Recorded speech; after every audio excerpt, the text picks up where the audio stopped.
mich freuen drauf. Die Mama loset noch im Wohnzimmer um. Was macht sie echt? Oh, was liegt das doch noch? Vielleicht macht sie an am Christkindli das Fenster auf.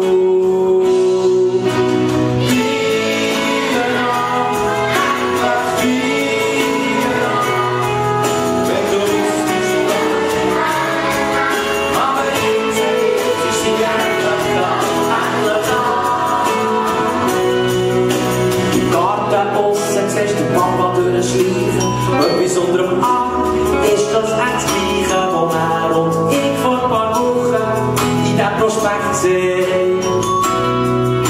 Von weitem hören in den Kirchenglocken, es ist plötzlich so still, so als wäre ich heute heiligen Abend, wo alle fröhlich und lieber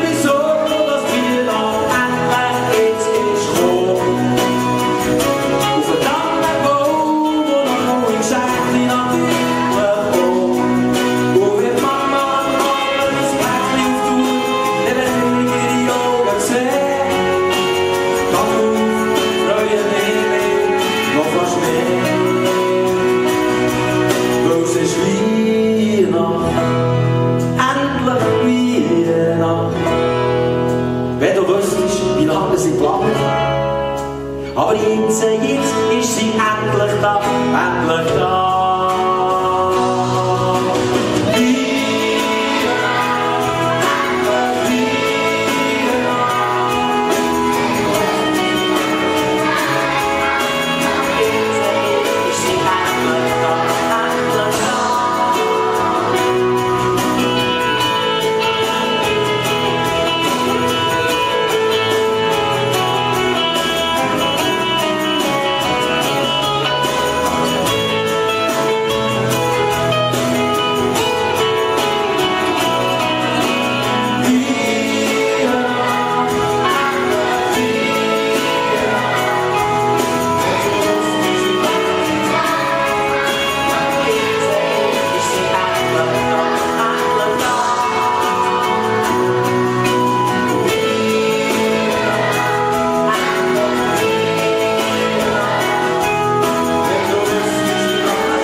Und ihr werdet sie nie vorbei lassen. Merci, lieber Chor, merci, liebe Leute. Schöne Weihnachten.